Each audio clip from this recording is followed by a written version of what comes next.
welcome back to my channel. Today I will be reviewing Superfly newest best of Love, Peace and Fire. Before we get started, I want to remind you that this is simply my opinion on the best of. We all have different thoughts on it, and I would gladly read yours in the comment section down below. Today is a very special day as it marks the 10th anniversary of Superfly, and for the occasion we got a very predictable best of. Now here's what I honestly think about this best of. It's not the greatest one if you're a fan of Superfly. Here we get 39 songs that were selected by fans, and that means that many songs on this best of are well-known songs that we've heard over and over. Aiwa Komete Anatabawo being the most popular one, followed closely by Kagayaku Tsuki no Yoni, and the most recent It, Beautiful. What's even more frustrating about this best of is that it takes away the interest of having the previous one. 4 years ago was released Superfly Best, celebrating the 5th anniversary of the band, and this best of back then felt at least like a label was trying a little bit harder, as we got 3 exclusive songs and some unreleased ones that made quite worth your money, and even more so if you bought the limited edition that came along a DVD with all of Superfly's video clips until 2013. Now, this best of strangely has those exclusive songs from the previous one.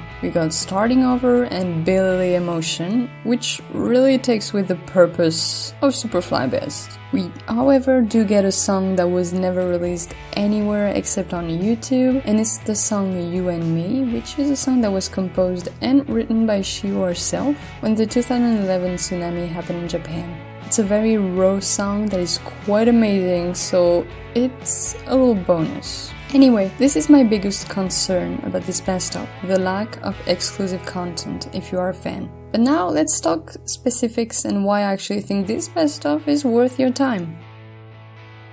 So, this best of is divided into 3 cities and each has a clear theme. We got love, peace and fire, and each city is carefully crafted to showcase each side of Superfly quite well. And I love the fact that it's mostly based on the lyrics and their meaning more than the music itself. For example, on Peace, we have many songs that are incredibly powerful and up-tempo, and yet they all share the common theme of being peaceful and sometimes even heartbreaking. It really showcases Shio's talent as a songwriter, especially on songs like Goodbye, which is a song that came out last year, and this one still gives me chills every time it plays. Love is probably the most predictable city on this best of, as it really regroups all the songs that are about love in Superfly's discography, and you can't avoid the iconic Aiwa Komete Anatabawo. But you also get songs that are maybe not as well known to foreign fans, like Rin, which was initially a B-side, and this song is still one of my all-time favorite songs from Superfly because it's a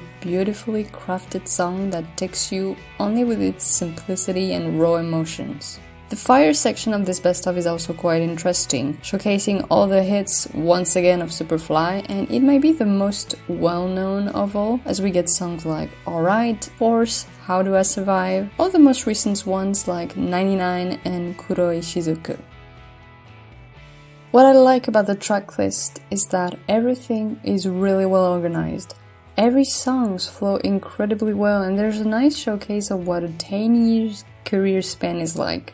My only regret is that there aren't many songs from Superfly's 3rd album, Mind Travel, but you can actually find many of the songs in the previous best of, so at least they try not to rip us off completely on this one, and that's nice.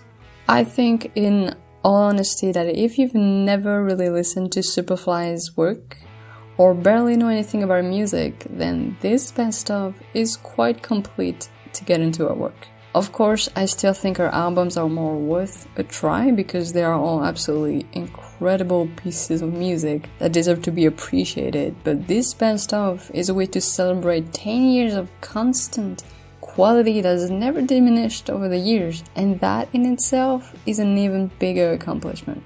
I have been a fan of Superfly since 2008, and she has never disappointed me.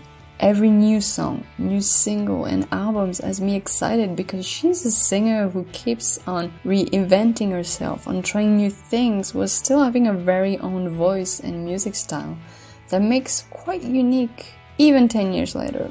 She has gone such a long way while staying true to herself, and this best of manages to retrace those 10 years the best way it could have. And that's why I give it 4 stars. Thank you for watching. Don't forget to tell me what you think of the best of down below, and I'll see you next time.